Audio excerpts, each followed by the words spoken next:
time though.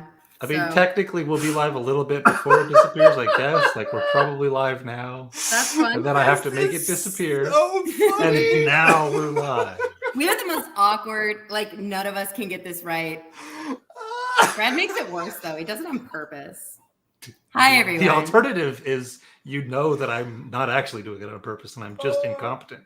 If I pretend to be doing it on purpose. Better to be an asshole than to be incompetent. Actually, I agree. I don't like the trope of the smart asshole, but if it's between being a smart asshole and an idiot, I will be the smart asshole every time. See, I'm all for idiocy. Give me idiocy any day. Not at all. Oh, how you guys doing? I'm great, man. The last 10 minutes of my life have been pure bliss, and I'm so happy to be talking with you both right now. I'm getting a lot of things done today in various orders. So the latest is fixing my bad bitch nails. Falling apart. So that's what I'm doing right now. Okay. Now, Kellen, can you tell us about your bad bitch nails? They are lazy press-ons, and I really like them. They're from a brand called Static Nails, and I bought a ton of them. So I have like a bunch of. Yes, I agree. I 100% agree. I bought a ton of them. Not sponsored. I like them a lot. Could be. And I just buy them in like groups as I like them. And they go on pretty easy, and they also sell like brush-on glue, and it's great because like I feel powerful until I can't open things, which is a lot. But they also have a tendency to pop off, which is why you get this, because then you just put it right back on. And so today I was actually changing all the stuff, the substrate out of my toad's terrarium. Or vivarium, I think it is technically called, which means like once a month, because like mold and shit will grow in there. So about once a month, you take him out. He hates that. I feel bad every time I have to take him out. He's like, what's going on? He absolutely loses his shit. And then take out his house and he's got like a pond, and you take all the stuff out. And then you clean it all out, you throw it away, and it's very heavy. And then you put in a whole new bag of substrate, and I put in a bunch of moss because they like moss. And then I rearrange stuff to make his life. I don't know if that's good or bad. I don't know. I feel like they go everywhere, so they'd want something different. But I'm also trying to optimize the environment. Like I'm learning. I'm new to toad ownership, so I try and optimize based on what I see him do. So like we moved him inside because it's been getting cold, Texas cold, which is like still too cold for a toad though. Like, because they like it between like 60 and 70 degrees. Sorry, I'm like, as usual, I am literally balancing my laptop on towels. Very technical, but. So I moved him inside, but he still like burrows and wouldn't come out. And I was trying to figure out what was going on. And I think if he gets too cold, he'll try to hibernate. And if he tries to hibernate, he will likely die because I'm an idiot and I'm not able to prepare him properly for hibernation. And all I've ever seen is like, unless you want to breed them, don't have them hibernate if possible, just warm it up in there. So I thought bringing him in would be enough.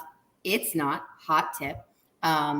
So there's like a heating pad thing. So all of this to say, I was trying to find the right combination of like the heating thing is on one side of the tank, because if I put I was going to put it underneath the tank to heat from below because that made sense. That seemed like a great idea. And it says under tank, but then it's like, don't have it touching anything that could possibly be affected by heat. Like every material, like the way it said it made it seem like, okay, well, it's sitting on a wood, like it's sitting on my, like a windowsill type thing, like a big one.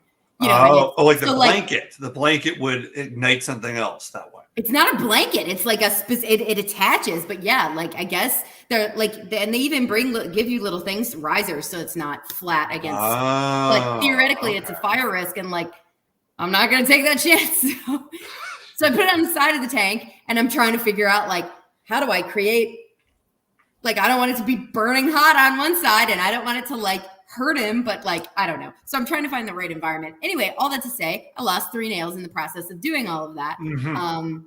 He seems to like it so far, though. He freaked out. He's still freaking out, but he's hopping all over. Whereas before he was like, he literally just went under the moss and did not come out. He wasn't eating. Like, this is the stuff where I'm like, if he had eaten enough in prep for hibernation, he'd have been fine.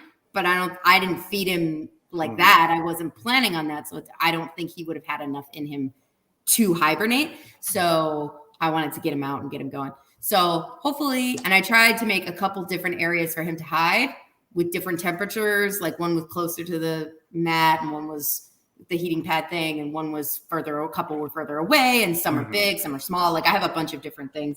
Lots of moss. He seems to like the moss. So loves the moss. Yeah. Caroline, is it too much to ask? Can you reveal the name of said toad? Mr. Frog. Mr. Frog. As named by my 5-year-old. Perfect. Sure. That tracks. Yeah. And who likes to do none of the care tasks, but still refer to it as my frog. And I'm like, nobody, it's my frog. like, let's not. Oh, I was on a vacation and my mother-in-law tried to get my husband to let it go. And he's like, you want me to let my wife's pet go while she's gone? What? That was not going to happen. That's not going to happen. But Kellen, I was not as you proposed. Well, what I saw was Caroline, for the audience at home, Caroline's working on her hands and she shows her hands and she's got no nails here, nails here. And where does my mind go? Well, I have a lot of lady friends who enjoy putting their hands inside of vaginas. And I made a comment, not rude, not lewd, not anything, just saying, hey, is that what you've been doing? If you have, you're being a very generous and gentle lover that way, rather than having the acrylics, unless, again, maybe Caroline's vagina owning partner is interested in that. Caroline responded saying, I would be worried that these would come off. Exactly. These are not acrylics. Acrylics would like, I feel confident in an acrylic. I've never had an acrylics.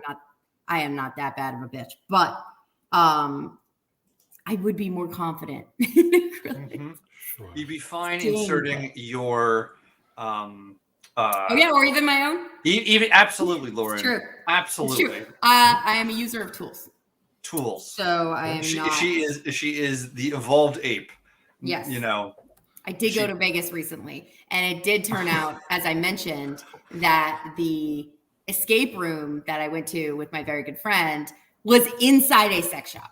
Yeah. So it was convenient on a lot of fronts. You say I've been to Vegas like Vegas is known for its sex shops. Am I missing something about Vegas? Yeah, no, it's not. I just mean in the because it reminded me of that. It was just okay, perfect. Did Vegas rebrand in terms of like America's home of sex shops? Like, I mean that's kind of part of they've been rebranding from Mob City, where you could do with like, you know, the only legal brothel, you know, whatever, like, to family friendly, but like that other stuff didn't go away. Like it was right next to strip clubs and stuff, like all kinds of stuff. Not that you can't get all of that everywhere, but like, I don't know. It was just there is an intention when you go to Vegas. There is an intention. Okay. An intention toward debauchery. Of course. Is my actually either. I feel like both, yes. Sure. Yeah. Both. Because he's saying like having a lot of friends who are lesbians, I feel like is a flex. I have a lot of lesbian friends. I feel like it speaks to you, especially as a man. I mean, or they just masturbate a lot. Like, it doesn't have to be. Well, that's what Lauren said, but yeah, right. But Caroline, your response, and this led us into what we were going to talk about at the beginning. You said, not a fan of vaginas. Even my own. Even her own. Which is, I know, like it's like brainworms, probably. But yeah, I don't know. I've always been a little like it's been a hang up. It's been a hang up. Not a hang up in the sense that like from a sexuality standpoint, I'm very comfortable in I don't know, my very good friend I was speaking about is very insistent in the idea that like, no, like everyone, it's like the spectrum of hetero or not hetero, the spectrum of sexuality, and no one's like a pure anything. No. But I'm probably one of the only women I am close to is me, who I would not consider myself anything other than like your plain standard straight chick. Like I feel I like don't that's a find very myself Maryland thing. I don't think I've met a single besides the people who are in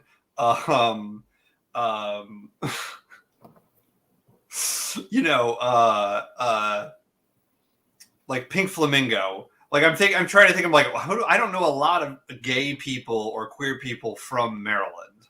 But like I grew up there, so like a ton of the gay and queer people I know are from Maryland. But and like several of the friends that I'm referring to who are part of my group, who I believe consider themselves bi at least to some extent, or pan to some extent, are still in Maryland, like born, raised, kind of thing, or left and came back. But like it's interesting between TikTok and that. I'm just like, I forget how, statistically still uncommon it is to identify as anything other than cishet. Because I'm just like, I feel very, it's a trope, but I feel very uninteresting. I'm just like, nah. But she'll bring up things like, there's, mask, like lesbian talk. Mask lesbian talk. Like TikTok, there's thirst traps from mask lesbians. And why am I not understanding the mask part? So masculine. Masculine. I'm like. Sorry. And actually, and let me be very upfront. Yes, I've heard things about that terminology, and there's some dissent around the use of that terminology. And I am very much just following what I'm seeing being done. If I am incorrect, please correct me. I hear the term mask, but then I've heard like butch is the correct term, but I genuinely don't feel well. But that's a third wave versus fourth wave.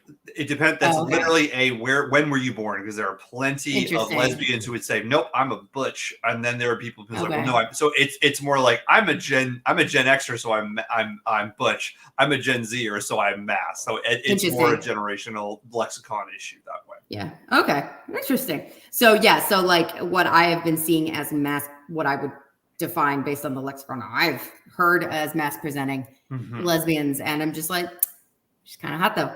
But like the thing is, as soon as and this is what I said to my friend, I was like, I'm not like, the idea doesn't bother me. You know what I mean? Like, but the idea of vaginas or the idea of lesbian or lesbonic ideas.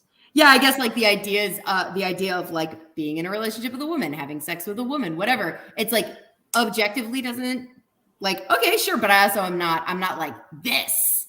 And when it comes to vaginas specifically, I'm like, no, not a fan.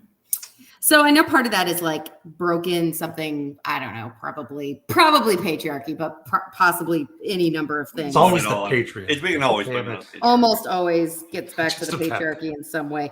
I say that flippantly, but it is true.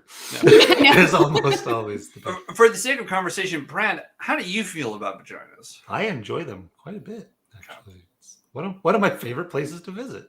See, and if I had a penis, I feel like I would enjoy vaginas. But because I'd be so stoked to have a penis and to use the penis. I just feel like I like penises. I'm not even worried about that. I'm very orally fixated. Interesting. I like that. Sorry, I'm off screen. Interesting. I like that. That's interesting. Brad, I am also mostly straight though, although there is sort of a will they won't they thing with me and Kellen that we're still trying. That's true. Yeah, we're trying to get through that. I mean, like if we're all here, like I mean, again, if we all taken a Kinsey test before, I'm a Kinsey 3. I'm right there in the 3. I haven't taken like a literal test, but I'm probably like a 2. That would make sense. Yeah. Like did you fuck around with girls in college? Yeah, but like I never went that far. I just genuinely no interest. Yeah. So I took that as like, okay, you know. Fair. Fair. To each their own, you know. I know. Whatever. So then you would say you feel the same way though. Everyone should. Everyone Yeah. should. Everyone should take the Kinsey test. If nothing else, it's good data for the Kinsey Institute because the more people who are taking the test, the wider the variety is going to be as well. So that's true. Yeah. We love sample size. We love. Do it for the science, if nothing else. Brad, you said you have an oral fixation. I mean, the last I checked, I believe that a mouth can do many, many things. Does your mouth seem to work better with vaginas than penises, or is it more I don't have a ton of experience. Don't have a ton of experience that way. With the penis. We can work in that on aspect. Mm-hmm. But I do enjoy being furniture. Maybe let's. Got it. If I could die being suffocated by some thighs, that would be okay with me. Oh my god! Suffocation not the best way to die, mind you, but if you're gonna do it, if you're gonna go with a smile, you know, go doing the thing you do best, Brad. That's what I would say. Wonderful. You okay over there, Caroline? I'll be fine. Okay. I'm getting glue everywhere like a goddamn moron. Caroline, let me ask you another question because you have a vagina that brought a child into the world. Not technically. No, I do not. I have uterus that created a child. Excuse and me, pardon. I have an abdomen. You have an abdomen. Excuse me, pardon me. I didn't realize how you had brought this. I did not realize it, and that is not offensive. There we are. I'm just like, no, it's not technically true. You have a vagina that helped. Okay, well, yeah. Whatever. He got all the way down, and then was just like, no. So he got, I think, into the vagina. He just didn't come out of it. He didn't come out. He was like, I'm good. He was like, no. I had like a 40-hour labor. It was the worst. It was induced at 41 weeks and 6 days. Wow. 40 weeks and 6 days. They didn't want me to go into. I did not want to. Or my doctors didn't want me to go beyond that because every OBGYN is a little different about that, but they have like the point of it's now more dangerous to stay in than come out via induction. So for them, they were like, well, for us, based on new research, I think traditionally it was 42 weeks, but the practice I worked with said, you know, based on new research, we don't recommend past 40 weeks. So, or into 41 weeks to be specific. So 40 weeks, 6 days, went in at 1 a.m. because the logic on that is if you start the induction at 1 a.m., then by the middle of the next day, you might have a baby. Yeah. No. I was only like 1 centimeter dilate. If you don't know, you guys know about this process, but for those, does everyone? Is either a woman or knows? Mm-hmm. Probably. We'll say yeah. Yeah. Went in at like 1 centimeter dilated. I did not progress great on my own.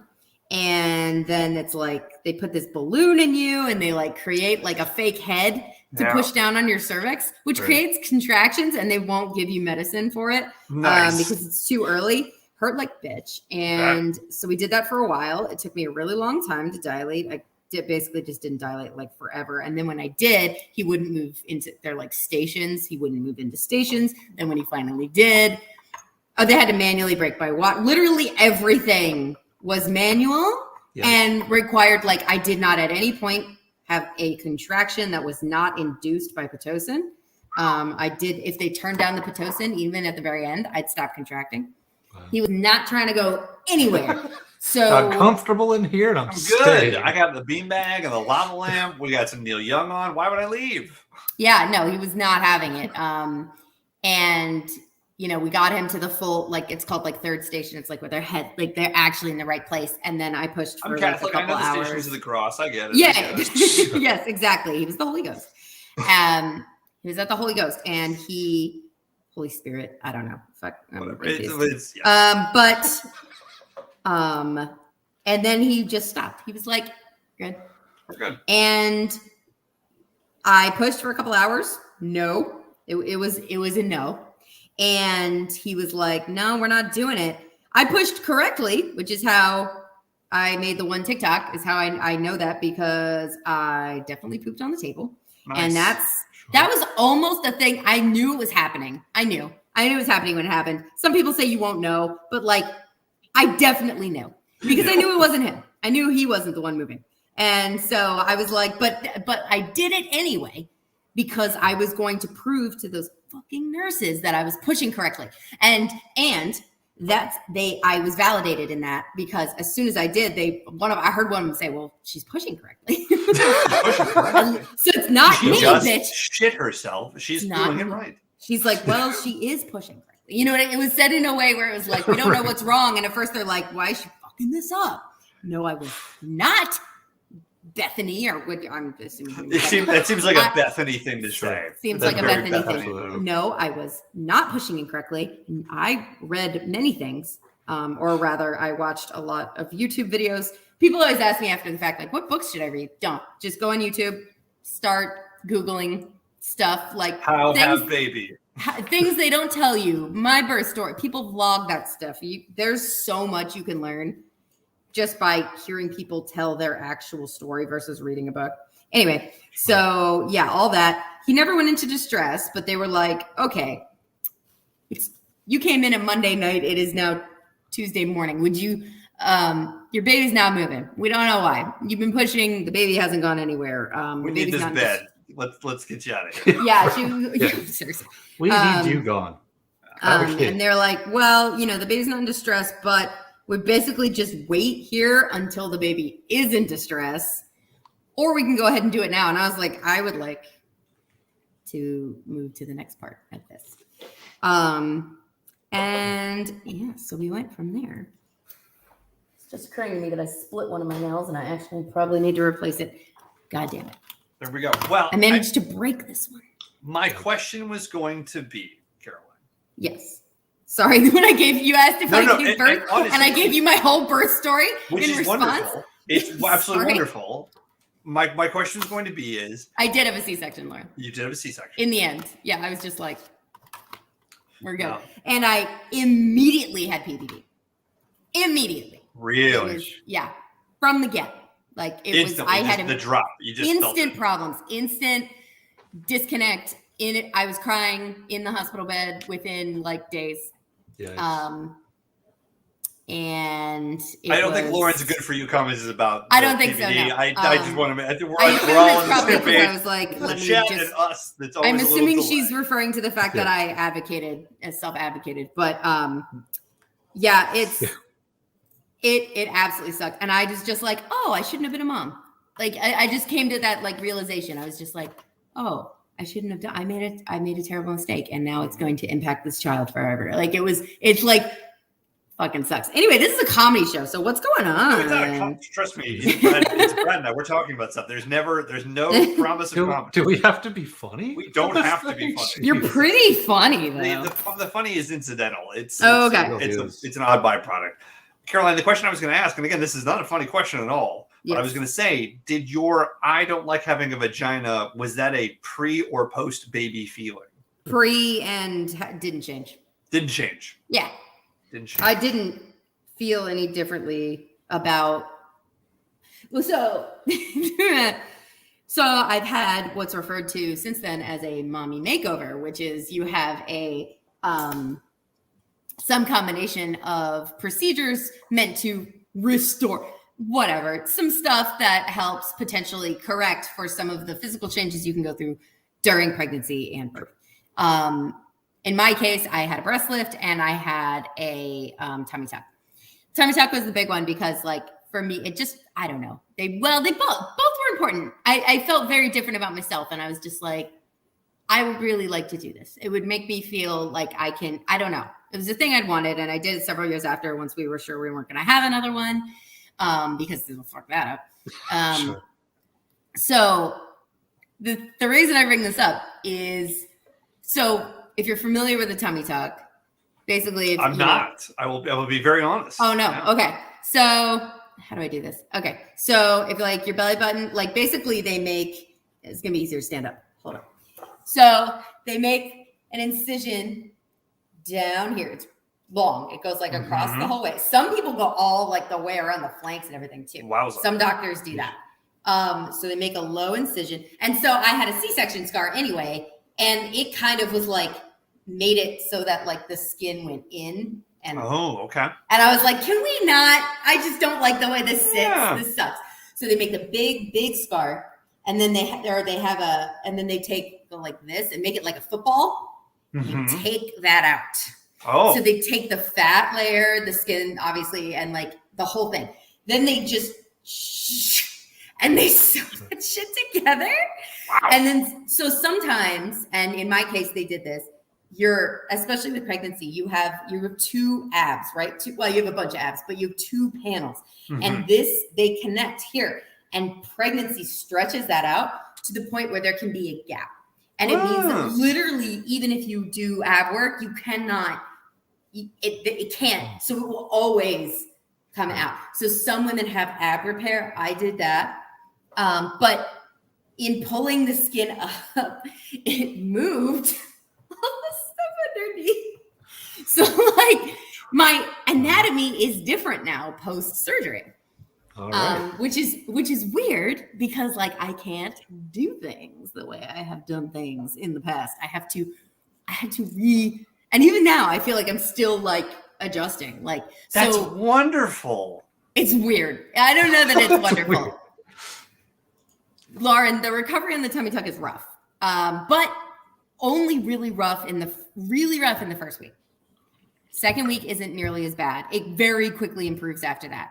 The first week, bugging sucks. Does it suck just because like your entire core is essentially out of whack? You cannot stand up. You can't stand up, right? No, yeah. So if you stand up, you will rip your incisions apart. And so it's both painful and terrifying on top of that. It's great. So, and the problem is because it's your whole core. You can't use it. Sleeping is, you can't sleep, or you can, but you have to do like, I know people who have, like if you have a recliner, that's exactly what you need. Brings your legs up, but you can still lay back and like do what you need to do. You cannot utilize your core like at all. It's extremely painful. Yikes. So, and you can't stand upright.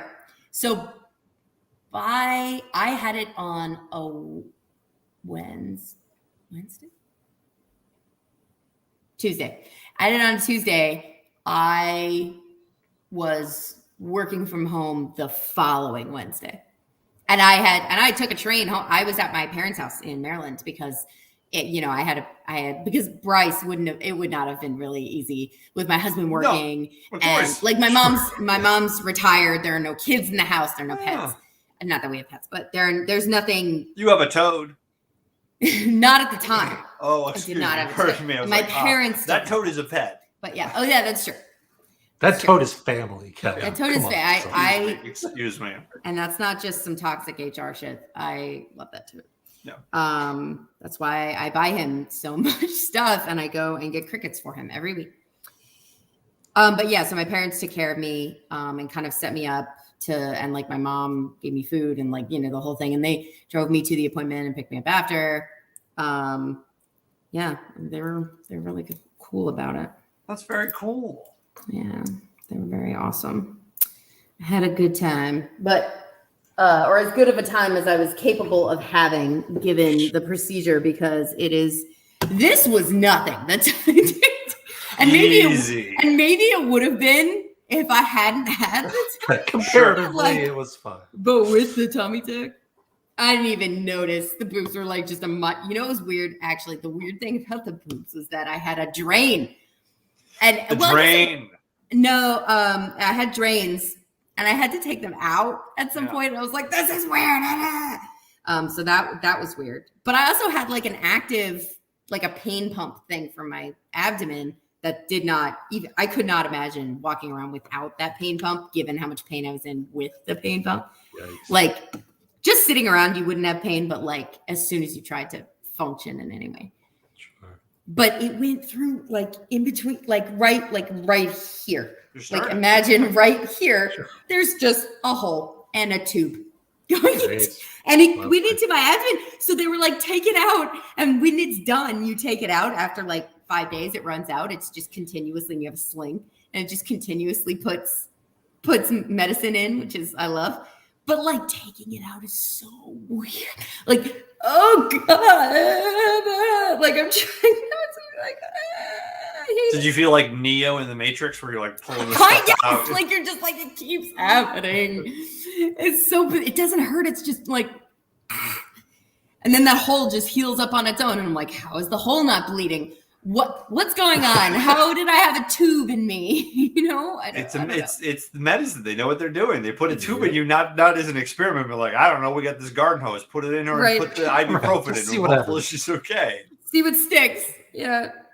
Yeah, it was a crazy experience. Carol, thank you so much for this.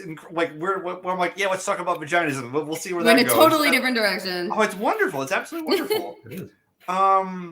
I mean, I think I don't know, Caroline. I mean, were you around other women who were having elective surgeries like that after pregnancy? Was there, especially with you having a C-section, was there a stigma in terms of I'm not a real mom? Was there anything else that was going on with that? Like, no, Until I discovered the Coming Up Fern account on TikTok, I never felt like C-section moms were like shame. I never felt that. Okay. Let me be very clear. Like, everyone has their own familial issues. I have never had like that type of shaming on either side when it comes to like whether I was going to have kids, when I would, you know, anything kid related, what I chose to do during pregnancy, what, you know what I mean? Like, and I was very much a doctor's orders gal. Like, I had sushi when I was like 39 and a half weeks because what was it going to do at that point? And well, you get your Listeria, kid is like, your kid is a little, you know. He got that from me though. That wasn't. Okay. That wasn't. That's just the genetics. That's the genetics. Okay. That's That's the Taco Bell, and then to my husband's Pizza Hut. Like, so my son is at the combination. Yes. And Taco Bell, you get the joke. Anyway, I get it. I just wanted to say it. But yeah. No issues with that. And the thing that actually I almost feel like I talked to Rob about it too, and he's actually been very forthright about this with, you know, like friends of ours who've gone through or people he knows. He's like, look, he's good about telling them, like, keep an eye out for like non-traditional postpartum depression signs, and it will, you know, it can show in ways that it's not. I made a TikTok about this too. It's not throwing the baby out a window. Like, it's not, I never want to touch this thing. It doesn't have to be that necessarily. Mm-hmm. Like in my case, it was a profound lack of what I consider to be the appropriate level of attachment and bonding with my son. And everybody, the bonding was real. The lack of attachment is one of those things where I'm like, was I not? Or do you know what I mean? Like, because it was, that feeling was coming from the fact that I was not well. So I feel like it that's what it manifested as in me. And it affected my relationship with him. It affected, and especially early on, it made my maternity leave absolutely hell. And we didn't have any help. You know, my in-laws and my family came up to us, but nobody lived in the area, you know? No. And I went and visited family and stuff. But like, then I'm traveling with a 1-month-old, you know what I mean? Like, and pre-COVID, so like obviously it wasn't that big a deal, but still traveling with a 1-month-old as a new parent is intense. Yeah, and by myself because my husband still had to work, so it'd be like me. Well, no one would send me like by myself, but it'd be like with my in-laws, you know, like with not my husband. Okay, that's a good joke. Possibly still am. I like your use of past tense. That's nice. But yeah, you just feel like, no, I made a mistake. Like, and I think about this too. And I think about how sad this is again on the joke where I was just like, oh, I made a mistake. I shouldn't have done this. Like, I just truly believe that, you know? Now here's the thing, Caroline, this is how you make it a joke. you make the Job face and you say, I made a terrible mistake. Yeah. Right? That's the moment where you're like, but that I feel. yes, I don't feel that. I do feel. All Yes. parents feel that. It just depends on where you're at in the day. Yeah. You know, Yeah. when my son has decided that today everything I ask him to do, he's going to go, no. mm-hmm. And nobody talks about that. What's the gentle parenting method for that? Oh, punishments have to reflect, natural consequences for actions instead of like taking away TV. I have them clean up the mess they made. What if they just say no to you? What if you need to get them in the car now? And we need to get to school because we're going to be late now because like this is for your education and your speech delayed and it's very important that you get to school, and they just say no, like they're testing back. Like, what's the natural consequence of that? You know what I mean? So I feel very like, so in those days, I'm just like, I made a terrible mistake. Okay, so here's so here we go, Brad. Your child says no to you when it's like, hey, we got 10 minutes, we got to go to the door. They respond with a no. How do you respond? What's the Canadian response? You're an emissary of your country. Response. How do Don't fuck it up. Don't fuck it up. It would really depend on the situation. Okay, I'll give you one from today. Okay. So and then we all three of us as parents will figure out how do we respond, and then we will silently judge the other in terms of how they're parenting their child. Silently. Perfect. We can all say this. We all have boys, right? Mm-hmm. So that'll be an interesting way in terms of like gendered responses to these sort of things, and we can kind of say, all right, relatively same age then as well. Relatively same age. Relatively. But all right, so what's the scenario? Give us the scene. So like from earlier today, so Bryce spends some time with his grandmother most days after school, which allows my husband and I to continue working. It's very nice of her to do. And then right around, the end of the day, we're getting ready for dinner. Usually Rob will be the one to start cooking, as he is the chef of the duo. And I will go and pick up my son and bring him home. So that's like my job. Then when he gets home, I help with setting up for dinner. And if he needs help cooking, my son gets to watch some TV. When it's time for us to eat, we call him over to the table. We tell him to pause the TV and then he can watch it when he's done. Then we get into a whole back and forth where he eats like 2 bites and he's like, I'm done. And it's like, okay, no, and we do that. But I went over to him and I was like, hey, let's pause it. It's time to eat. And he just went, no. And went straight back to it. Now, I know that like the traditional parent and the thing I ended up doing, I'm just like, well, I didn't. So my initial thought would probably be, and what people might say is like, oh, well, take the remote and turn it off. I guess what my attempt, I don't consider myself officially like a gentle parent, but I do think I try and I want to always treat him, with as much empathy and like as much as a human with respect and all that stuff as I can, while still understanding that there is a natural power dynamic, which exists for a purpose. And that he's not, in any mental capacity actually on my level. That his brain actually can't function correctly. No, he literally can't. He's not a toddler for people who, I put this everywhere. He's 5. So like, he's just turned 5. No. So he's very much like it's not like a 16-year-old I'm treating, like this. So what my initial thought probably would have been, maybe years ago, before I kind of started trying to be more conscious about this, would have been to just take it and do it, and then and maybe get mad or whatever. I didn't get mad, but I was like, Bryce, like if you don't, it's time to pause it. Like I just said, I know you want to keep watching. I think I didn't get that far because I didn't want to get into the whole thing. I was just like, hey, you got to pause it and come eat dinner. Otherwise, I'm going to turn it off and we're not going to have it at all. And that's what I landed on. And he, okay, fine. His new thing, fine, okay. No matter what you ask him to do, somehow we end up there. In a good way too. Sometimes it's funny. He'll say it to a positive thing. He'll say, okay, fine. But he's happy about it. I don't know. He doesn't understand tonality yet. Mm-hmm. No. So he's aping something. He barely understands that as well. Yeah. But he understands sort of, just not fully correctly or anything. So yeah, so that worked. But part of me is like, if it hadn't, A, is that technically gentle parenting? B, does that follow those or Montessori style, does it follow that? And then B, if he had not complied, which there are times he starts to get really emotionally charged. That's been happening a lot too. A lot to the point, and it's out of nowhere. And nothing really has changed when we've investigated that. I think it might be just developmental instead of environmental in this case.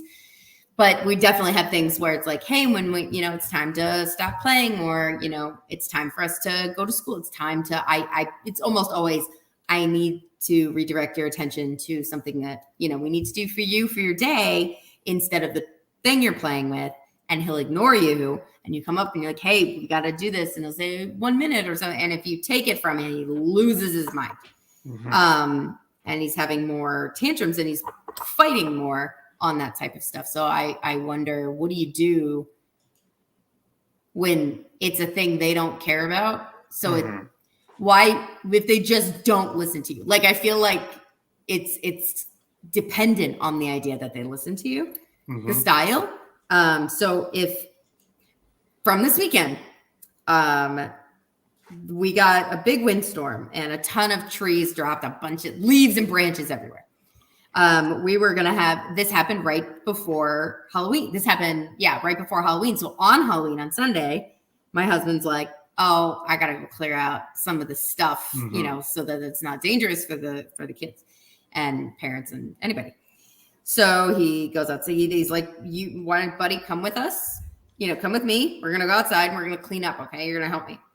After some period of time, and this was admittedly hilarious, and my husband did laugh too, he came inside and I was like, hey, what's up? And he's like, I'm bored.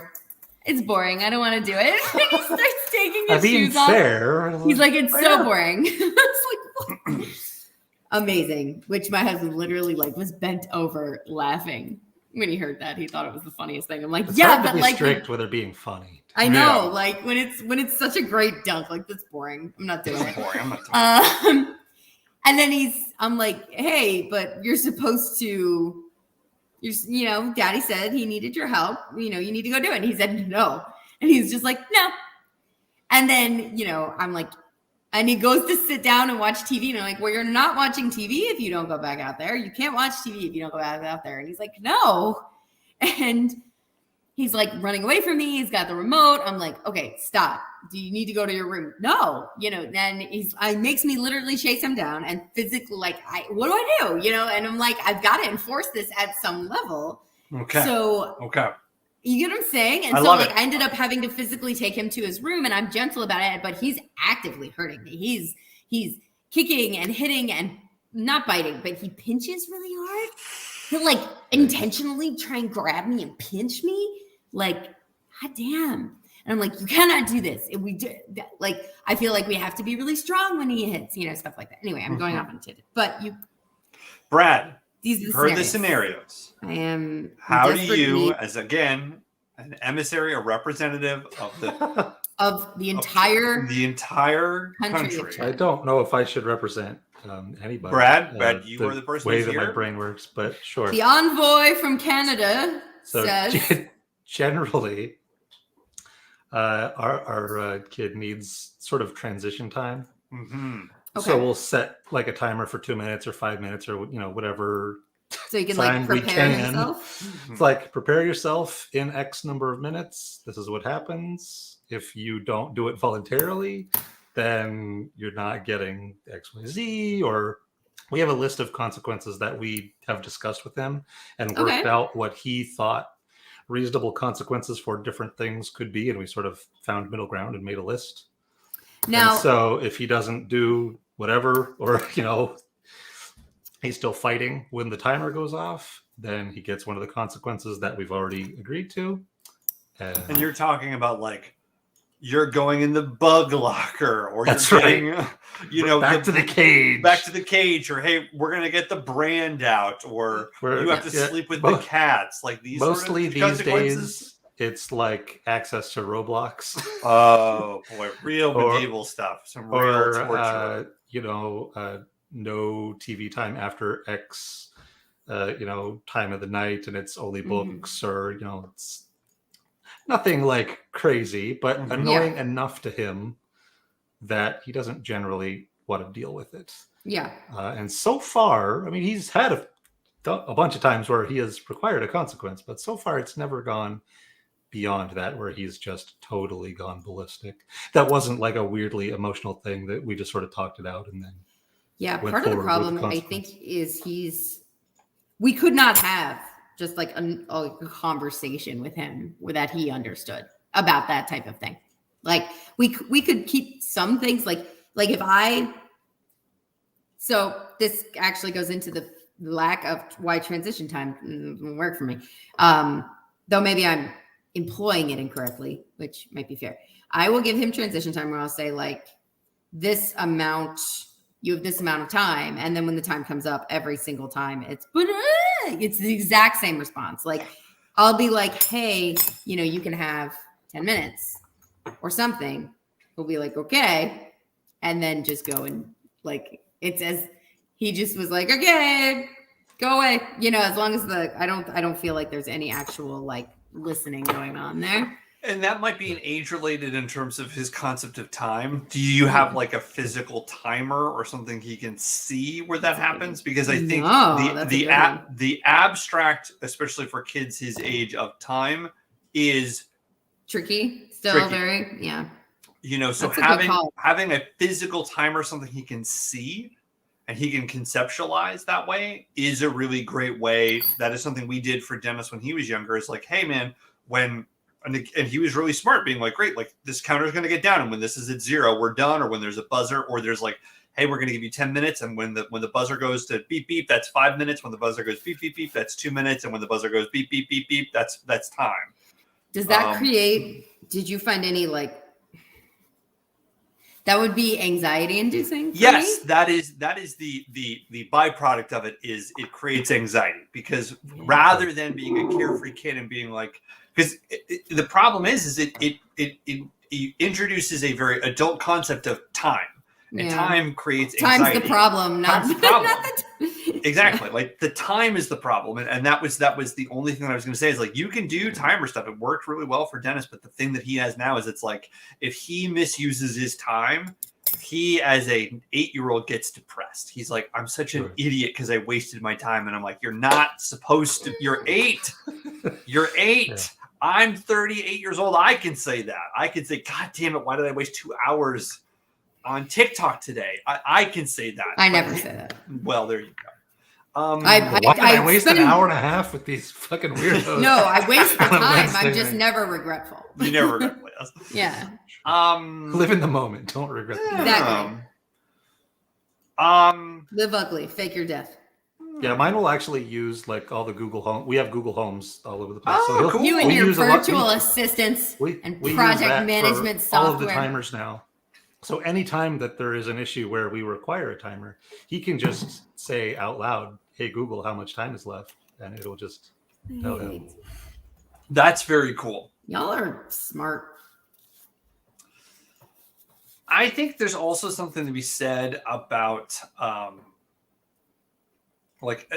I know for me, when Dennis was younger, and again, like Dennis has 2 different homes. So it's like he constantly had different rules in both of his homes. Like in his mom's house, at his mom's house, he would have a situation where it would be like he could do whatever he wanted for whenever we wanted. He'd come to my house, and there was structure. It was like, hey, we're going to do this, we're going to do this. And like one thing that I knew early on was because he was transitioning between 2 homes, he needed that leeway. He needed, in terms of like a longer runway, especially when he was younger, to be able to get from point A to point B. So it was like, hey, we're at the park, hey, we're leaving the park in 30 minutes. He doesn't know what 30 minutes is.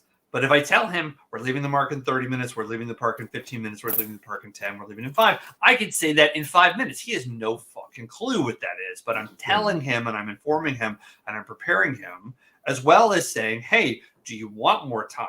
Hey, do you want to go now? And really checking in with him and making sure he understood. Now, Caroline, I think to your point too about dinner and TV time and the rest of that kind of stuff, like I know for me, the way that I have really worked with him is to say,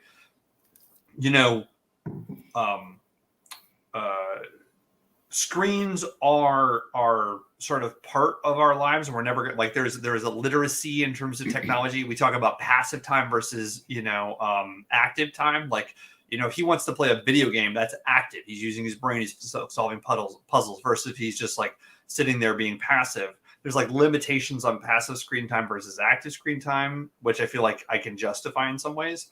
But I always made sure, especially when he was 5, was to kind of say, hey, this is a reward.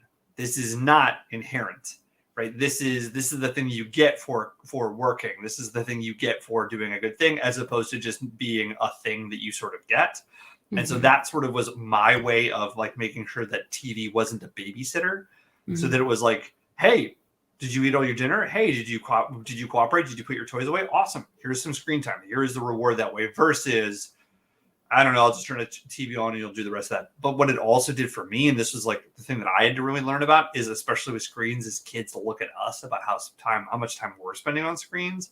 So I had to constantly watch myself in terms of like, if I was just zoning out on my phone for 30 minutes and he's like, hey, I want to be on a screen too. And I was like, no, you can't. My son would call bullshit real quick. Yeah. He'd be like, but what did you just do for the last half an hour? And I'd be like, touche. Okay. Fair enough. Fair Here's enough. the switch. Here's the switch. Get out of my face. It's hard to be consistent. Oh, yeah. Like that. Yeah. And to not create double standards by accident or on purpose. Yeah, because then all they're thinking about, that's how you breed resentment. That's how you breed this sort of sense of like, he's going to be looking at me being like, yeah, but you do this. And why is it okay for you to do it, but I can't? And he's called me out that sometimes. He's like, yeah, that doesn't feel fair. And I'm like, you know what? I appreciate you talking and saying that doesn't feel fair. Guess what? Sometimes life is going to be unfair. It's a shitty answer, and I don't like to say that. But to your point, Dennis, I'm going to be compassionate to you, and I'm going to say, you know what? That isn't fair. So I'm going to limit my freedom and my autonomy so that you don't feel like you're getting the short end of the stick. So we're both going to hang out and be miserable when we just want to like not exist in this world right now. Yeah. That's way better. So much better. Look, I will teach my kid existential dread before he ever gets there as a teenager. So when he's there, he's leaps and bounds ahead of his friends. It's good to be prepared. It is. He's like, I am worrying at a PhD level. Trust me, I'm worrying like a 30-year-old person right now. Caroline, when we talked in the beginning, again, we've been talking for 50 minutes. The whole talk was initially about vaginas as a throwaway concept. What is the thing you wanted to talk about tonight? Oh, you want to take that left turn? Sure. Okay.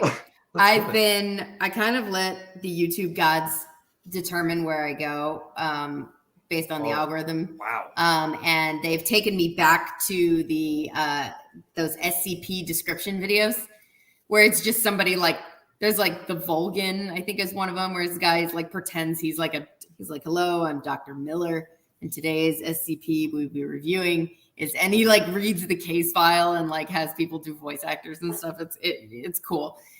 Do voice acting for like if there's transcripts to read or like anything like that. So I've been getting back into those. Is everyone familiar with what I'm talking about? I had no idea what you're talking about at all. I'm familiar with it, but I don't like watch a lot of things. Oh, okay. Well, then this isn't going to be interesting because I was going to ask what your favorite SCPs were because I love them. And I always feel like the ones I like are the weird ones. Like everyone seems to, this isn't going to mean anything to you, Kellen. Okay. So SCP, I do not remember what it literally stands for. Do you, Brad? Something containment protocol? Something. Oh God. It's like supposed to be like a secret agency that's like not with a government. Extreme like, X-Files cosplay. Yeah. Would be exactly. Like a way but not Illuminati-esque. Like it's got kind of they don't really care about politics or anything like that. Like they're supposed to be these like very pure researchers.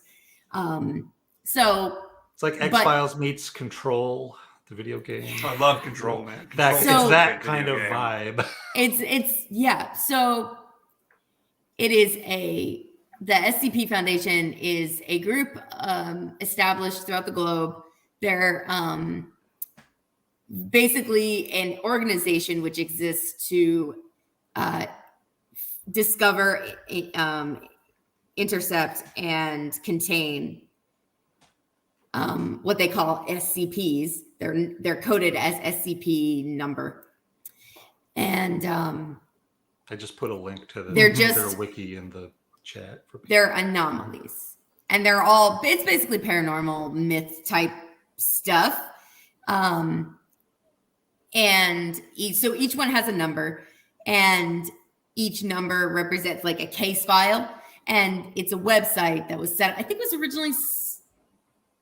I watched a whole video doing the backstory of like how SCP came to be, but you can just Google it, and if you do, you'll find their website, which it's like you're it's like you're reading through their secret case logs, and it has there's like a meta plot that goes on top of it, where it's like you can see through case logs who some of the people are, the researchers or field agents that work for SCP, and there's a timeline, and there's like a council of 5 that oversees them, and there's this whole meta narrative in these case files that are just like, it's a log of every single anomalous thing that's been found. And the whole point is SCP, their slogan is secure, contain, protect.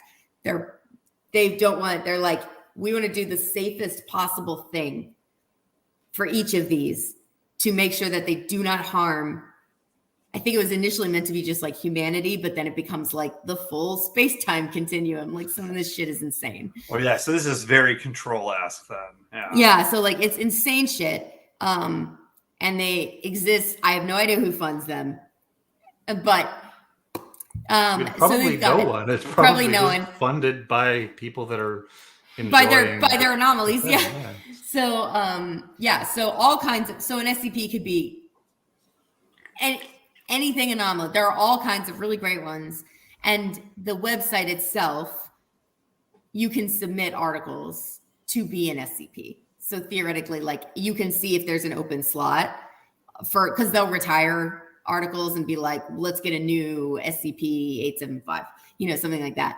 And they'll get so they'll have new ones come in sometimes. It depends on how involved it is.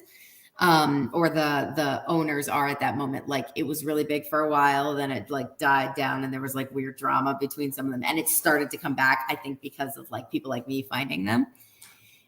There's a lot of it on TikTok too. Is there really? Yeah, I didn't know that. I stumble on it every once in a while in my FYP, because my FYP is just such a weird disaster. It's truly bizarre. So every once in a while they'll pop up. Okay. I love them. So it seems fun. I don't read them. It seems like too much for me to get into. I would fall down a hole and never escape. Exactly. So that's why I don't read them. I don't go to their website, because it's one of those things where it's like, you know how you end up on the wiki for something and you just click your way to insanity? Like, you never stop. It's 4 hours later. And suddenly I followed the entire Attack on Titan plot, from the manga, like back and forth, and all the characters, and see how they've interacted. Like, the website is like that. You could just keep clicking on stuff and just keep learning more. So I really like the YouTube videos, because you're able to get like, here's an overview of this SCP and potentially something that's related to it. And I can listen while I'm doing work or while I'm working out or whatever. Easy, simple. But the SCPs, I've told you about everything except the SCPs, which are arguably the most interesting part. Well, it depends.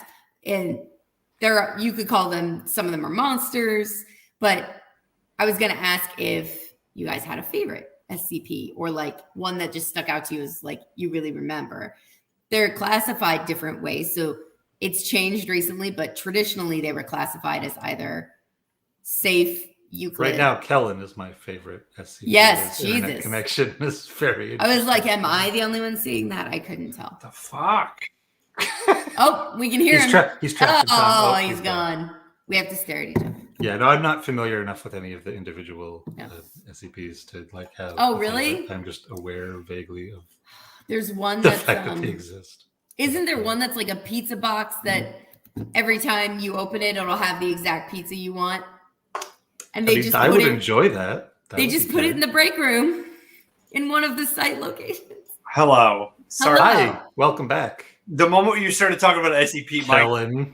my whole system just got really weird. I was like, oh shit, because I've been talking about it for a while. The fuck? No, I mean, I heard a lot, and then the last thing I heard you say, Attack on Titan. The Foundation is mad. Doesn't want you to know.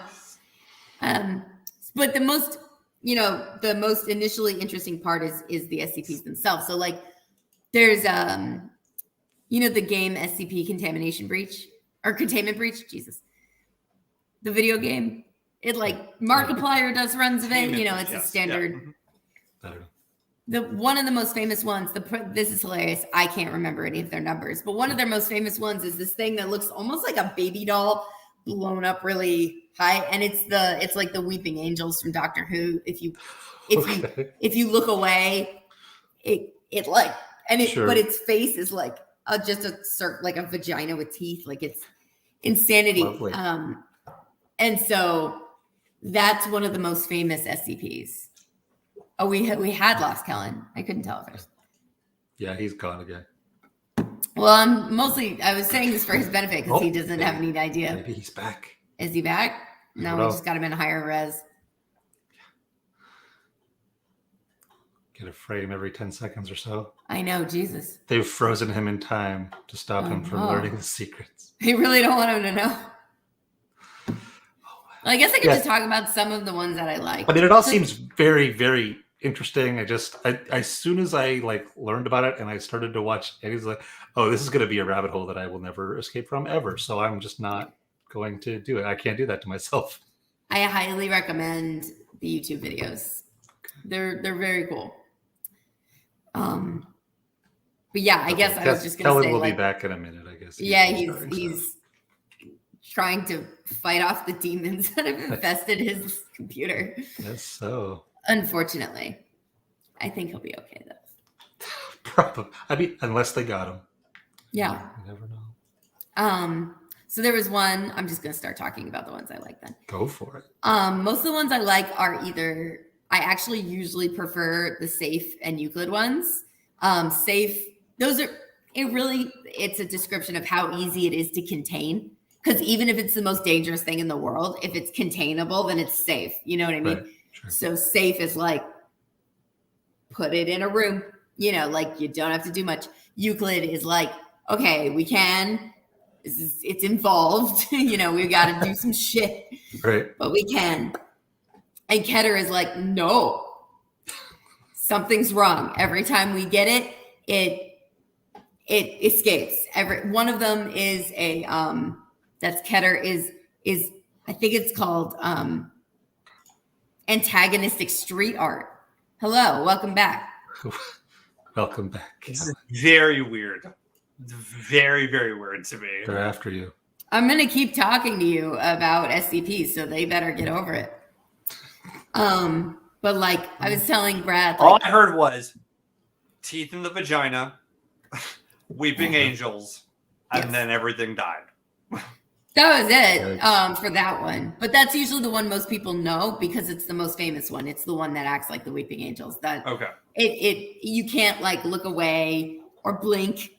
And like in the game, you have to control how often you play. Like it's great. You have a countdown, I think, actually. So you know when you're gonna blink, and then it's gonna be a little bit closer. Right. So that's the one most people know. But I've kind of resigned myself to the fact that the fact that I managed to find something that neither of you has consumed media-wise, I'm now very well done. Proud of. Mm-hmm. Dare I say proud? Tip of the hat to you, madam. Every time I mention something to either of these two, they go, oh yeah, that. And I'm like, unless it's K-pop. But even then, Kellen's got me on a lot of them. So like. I definitely don't. No. I mean, at least I'm not like, oh yeah, XEP, the website, Yeah. Like that. And I'm just like, I know this website. This esoteric thing. And they're always like, and it's not just, I've seen that. It's, yes, of course. Duh! Like who hasn't heard absolutely. That random absolutely thing? Like the one TikTok lady, absolutely. Mm-hmm. It's a perfect Kellen, by the way. It's a wonderful rendition. No, her name's like Caitlin something.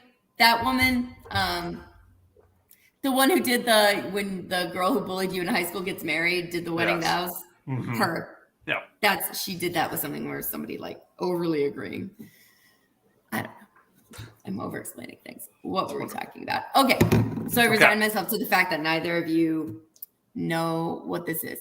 But I assume you now get the basic premise. Yes. So describing the SCPs, there are some really cool ones. So there's like some are basic concepts ish, not super crazy, but then the logs are so detailed that it becomes this amazing thing. Like one of the SCPs is actually just like a normal guy who at random intervals he cannot control warps into another universe.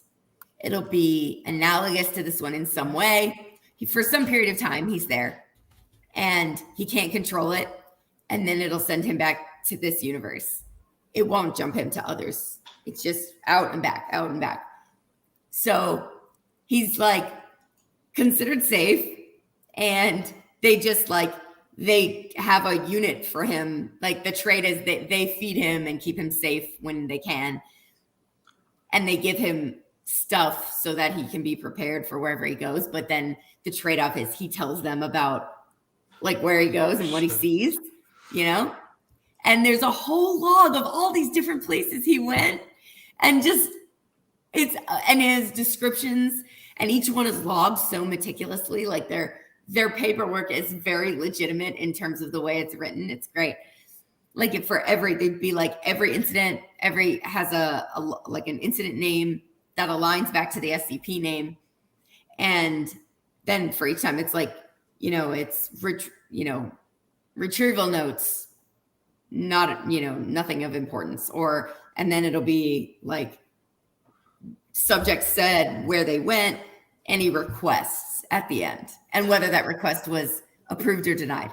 That is the form for every single one. Like, it's just, the details are great. The lore in terms of who is in the SCP, I mentioned the meta narrative is consistent across articles. It's very much managed, even though tons of different people write each article. So it's just cool. So like, it could be something like that, or what's one that I like? I was telling Brad, there's one that's just a pizza box that every time you open it, it will have whatever pizza you want at that moment. Like, I'd love that. So it's contained, it's safe. They put it in their break room. There's also a vending machine that will give you anything. Wait a second. No. Like this, Hold on. Like it'll give you jet fuel if you ask for jet fuel. Like it'll give you any liquid. Liquid gold worked. Blood came out, and they were like, could not determine source. Like, I guess that's the thing for me, is like, the moment I read this, I say, okay, if I'm a scientist and I'm here, we have this pizza box, and any pizza we want, I have to say, where is this pizza coming from? Do we know that this is pizza? Do we know that we're not stealing another person's pizza from someplace, from another dimension? Yeah, they don't. They literally just be like, you'll have all the notes that'll be like, so far we have not been able to obtain where, any information on where this is coming from. You know what I mean? Like, they'll have all those notes in the articles. There's one that's a sales guy that shows up in your house out of a random interior door. You'll hear knocking first. Wonderful. And he'll be like, hey, ma'am. And he sounds like I could not possibly do it right now, as you can hear my voice gone shit. He does like a 1920s, like, like, oh, nice to meet you, ma'am. Nice to meet you. We're selling rubber. Just a moment of your time, like, just a moment of your time, miss. I'm just curious if your family is interested in an encyclopedia set. It's the way of the future. Yes, literally that. And he'll be knocking and be like, I know you're there. You know what I mean? Like, and then until you open, and if you open the door, he will then start like very aggressively selling you something totally random, and will ask for a very random, an equally random sounding price. Excuse me, miss, I'm curious. Would you like this 1912 Ford sedan for $17? No, it's literally like this dog. I have a dog. I've got a dog. I'll sell it to you for 300 jewels. And he'll keep upping the price until you acquiesce. Then it has logs of interactions of SCP field teams with that guy. Like they'll try and contain. They'll have logs of the interactions and like what happened. And then they also have incident reports of all the different, like a bunch of different, all the times they've ever noticed or seen it reporting that he's shown up. So like, and it'll log where it happened, the incident report, and then what was offered and what was the price and whether it was accepted and what the consequences were if so. Fascinating. So, yeah. So like in one case, it was, I forget what he sold him, like, it was like a box. It was something stupid, like a box of paper clips, you know? And he said something about like just wanting to have his heart or something. And he literally, you know, his heart disappeared out of his chest when the guy said yes and the guy died. But then in another house, it was like, take random thing for random thing, and it didn't hurt anyone.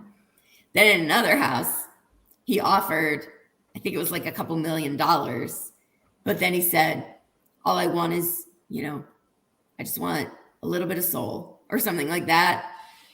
And then it's like nothing happened, but two Aretha Franklin articles went missing out of the house. So, and then later, there's an interaction that was mic'd. So that there are voice actors that come in and act out this interaction with the sales guy.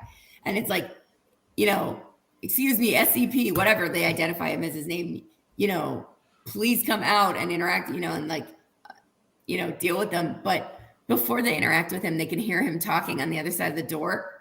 And it's heavily implied he's like talking to the devil. And he's saying something like, you know, or he says, boss. It's very much a Crossroads demon type thing, but more random. And so they heard him saying like the law, you can hear it on the tape. And it's like, yeah, no, boss, I was just being funny with that. Yeah, I know what you meant by soul. You know? It's just that's pretty good. It's really fucking funny. So there is something about bureaucracy in comedy that I think is so much you can do with it. They're so interesting. But it is interesting where it's like you have to have an appreciation for bureaucracy in terms of like a form and like needing to follow things. You have to have interacted with bureaucracy, I think, to find the humor in it. Because I've shown it to some people and they're like, I don't get this. And I was like, what do you mean you don't get this? This is rich. This is wonderful. And I'm like, well, like, it's so interesting who gravitates towards it and who doesn't in some ways. Yeah. Having pitched a lot of sketches that are about bureaucracy and having them either kill or completely fail in a room, it is always interesting where it's like, why does this resonate with some people and it absolutely alienates other people? I don't get it. Yeah, I don't know. But if you didn't, you could still appreciate the SCPs on their own without the meta narrative. You don't need, they don't have to interact. Good. I was going to say, it's like if you need the meta narrative, then it sort of misses the point. No, I just kind of picked it up as I went. That's cool. I was mostly interested in what people came up with. So there's some stuff that I do think enhances it. You don't have to like know who every researcher is or like whatever. There's infinite, you know, functionally infinite number. But like one meta narrative thing that I think enhances a lot is, and I really like it as a touch, is to get article submissions, right? So like if you see this SCP number is open, you submit an article and say you want it to be the new SCP-61 something. So what do you think the most coveted SCP number was? It's got to be 69, right? Obviously. Number one. There is no 0. So number 1. And there are, I want to say like maybe like 15 different ones that what they ended up doing is saying that the existence of SCP-1 is by its nature completely classified. So in order to maintain the documentation on SCP-1 in their files without giving so that the information is there for the people who need it, but is not apparent to the people who aren't allowed to know. There are like 15 different possible SCP-1s that have not been confirmed. That's fun. I know, and they're all really good. Like, they're good. Like, well, some of them are very simple. I think one of them was just like a path in a mountain that goes nowhere. And the reason that it's number 1 is because it's the first one that was found. Yeah. Or something to those extent, right? There's one where it's literally like, I think it's called the Crimson King. Is that the one from Stephen King? There's one that's just a big devil, and it reminds me of, I think, the Crimson King from this. Oh my God, brain work. The big 7-part Dark Tower, from the Dark Tower. There's one who's basically, he's just a big devil, and he's like an incarnation of all the worst parts of humanity, or like something like that. Okay. But my favorite one is called the Gate Guardian, and it's very heavily implied to be biblical because it is a like impossibly huge like angel, apparent angel, guarding what looks to be a portal to Eden, or the Garden of Eden, behind him. And he's also supposed to be the first SCP, and he, theoretically, the founder of the SCP Foundation, was like traveling somewhere. This is in some desert somewhere, and happened upon this guy, and he was just there. And he apparently emblazoned the word prepare into this guy's head, and he took it as a divine, assignment to build the SCP Foundation to protect the world from stuff. And that's my favorite one because I don't know, there's just something so cool about that to me. Like, somewhere in a desert, there's this guy fucking with a sword. He's got a huge ass sword, just standing there. Like, no, fuck you. Prepare. Yeah, prepare. And he's just there. And I don't know. I fucking love it. It's awesome. There's one that's like, it's the book of time as it's happening. So it's like continuously writing as things happen. Like,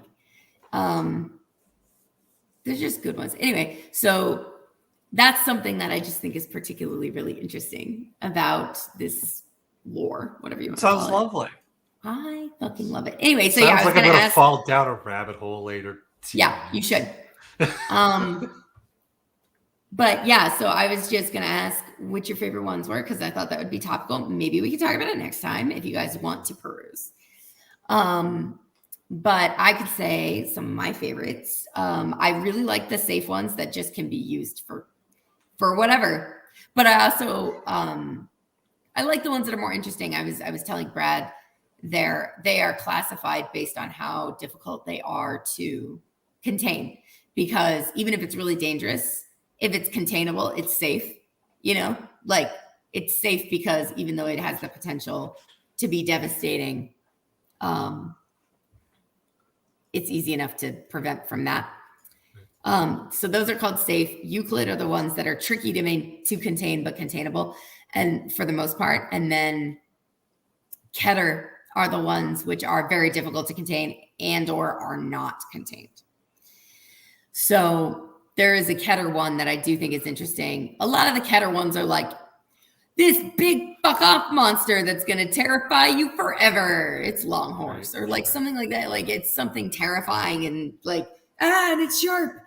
But I really like the ones that are just weird. So the pizza box and the vending machine, like, I like because they think about all the cool ways to test these things and their capabilities. And then I have this cool log of all the funny ways they fucked around with these things. And then they're like, yeah, we put it in the break room. I don't know. Or like, it's we found out that while while it will kill everyone it gets near, if we just put it in this room, it can't get near anyone, so it's safe. You know what I mean? Like, so, but there is one Keter one that always stood out to me, and it's called like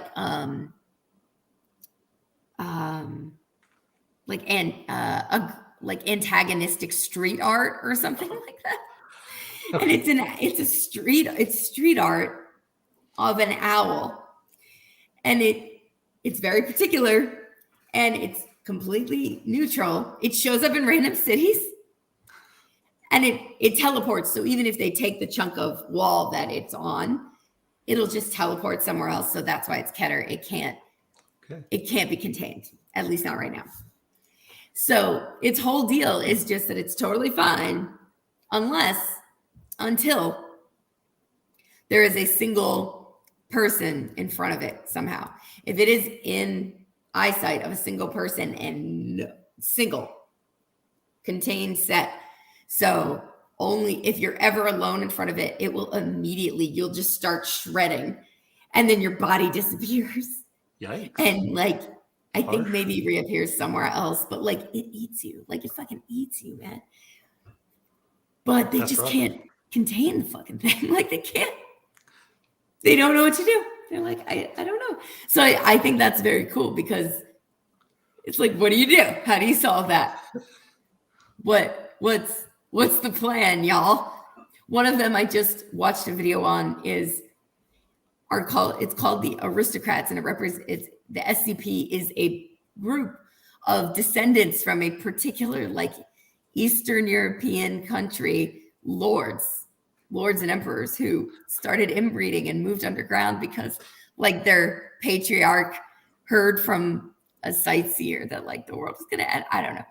So like some of them, they broke off and some of them went underground, and they basically just inbred and started eating human flesh. And they just became these fat, like pale, like, but they still wear like tattered shit from the 1700s.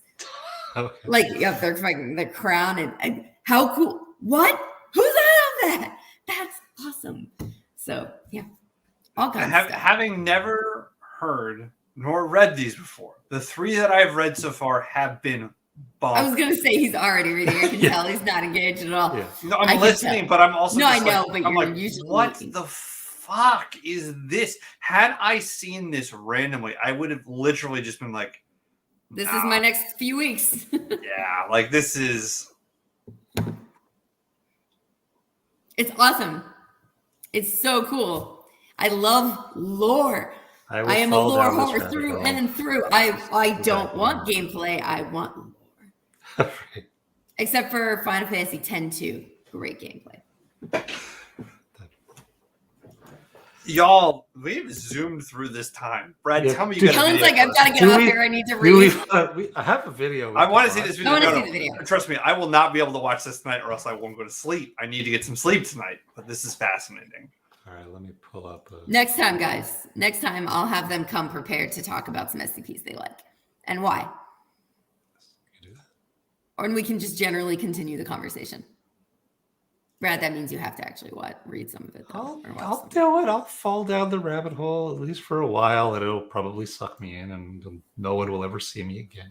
It's fine.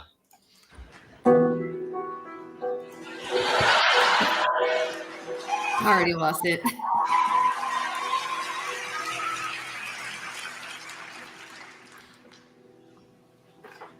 This is a song about prejudice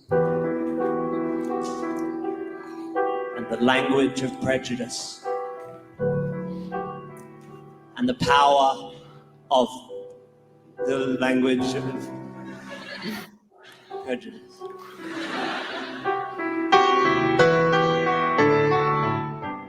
It's called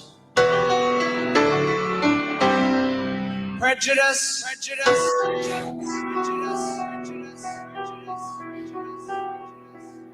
In our modern free-spoken society, there is a word that we still hold taboo.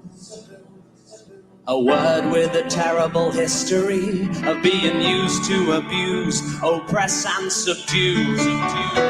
Just 6 seemingly harmless letters arranged in a way that will form a word. with more power than the pieces of metal that are forged to make swords. A couple of G's, an R and an E, an I and an N. Just 6 little letters, all jumbled together, have caused damage that we may never mend. And it's important that we all respect that if these people should happen to choose to reclaim the word as their own, it doesn't mean the rest of you have a right to its use. So never underestimate the power that language imparts. Sticks and stones may break your bones, but words can break hearts. A couple of G's, cheese, unless you've had to live it. An R and an E, even I am careful with it. An I and an N, in the end it will only offend. Don't wanna have to spell it out again.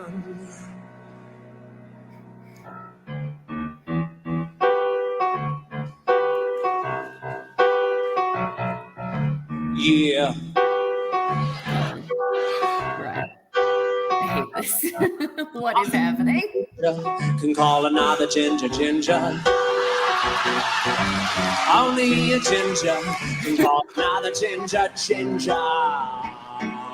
So listen to me if you care for your health. You won't call me ginger unless you're ginger yourself. Yeah, only a ginger can call another ginger. Yep. When you are a ginger, life is pretty hard. Years of ritualing in the schoolyard. The kids calling your anger and fanny pants. No invitation to the high school dance, but you get up and learn to hold your head up.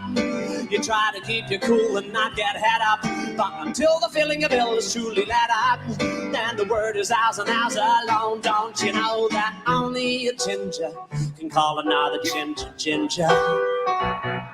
Yep, only a ginger can call another ginger. So if you call us ginger, we just might come unhinged. If you don't have a fringe with at least a tinge of the ginger in it, only a ginger can call another ginger. Now listen to me, we're not looking for sympathy just because we're sensitive to UV. Just because we're pathetically pale, we do alright with the females. Yeah, I like to ask the ladies round for ginger beer, and soon they're running their fingers through my ginger beard and dunking my ginger nuts into their ginger tea. Yeah.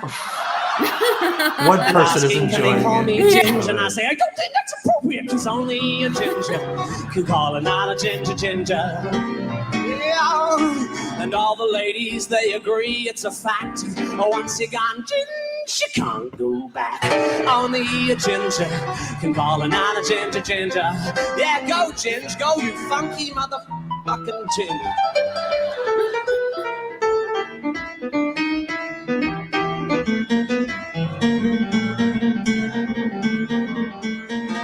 Yeah, you can call us bozo or fire truck.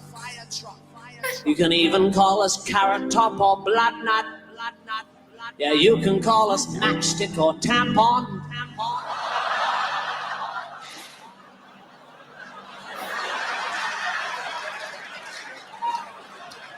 But fucking with the G word is just not on. If you're a gingerphobe and you don't like us, we will stand up to the fight if you want to fight us. But if you cut yourself, you might catch gingivitis. So maybe you should shut your funky mouth. Yeah, only a ginger can call another ginger. Yeah, only a ginger can call another ginger. So if you call us ginger, you can't whinge if you're injured. If you don't have a tinge of the ginger in your minge, only a ginger can call another ginger. Yeah, and you know my kids will always be clothed and fed, 'cause Papa's gonna be bringing home the gingerbread. And they'll be pretty smart because they'll be well read. And by red, I mean red and the other kind of red. It's a homophone. Only a ginger can call another ginger.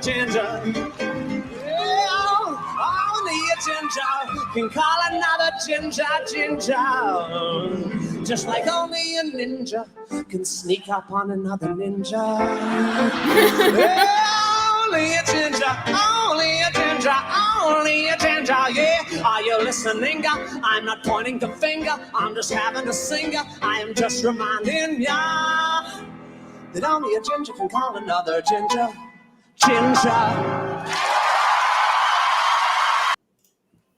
Brad, I make one comment. I make one comment about having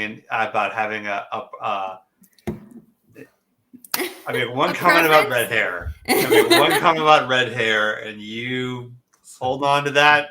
You ran with it. You just ran with it. I love you, Brad. Amazing. Yes. As long as Lauren enjoyed it, that's what counts to me. Yeah. That's what I I'll torture you with stuff, but as long Please. as one person enjoys it, then This is my penance. This has been great. We've solved it, y'all. We figured Even it though out. the SCP tried to silence Kellen for a while there. It absolutely did. That was terrifying. I believe in shit like that. I'm like, why is my computer all of a sudden being weird? And then I'm like, oh, it's fine. No, it's not. No, it's fine. No, it's absolutely not. It's going to be okay. Yeah. It's gonna be all If right. they exist, fine. then there's nothing you can do about it. So. No. It's true. Worry about the things you have control over. Yes, which is very little. So. Right? That's why I like chaos so much. Yeah. Well, this has been great. Yeah. Well, we'll see you next time. Good times. I had See a you lovely next week. time. I will see you. Bye. Bye.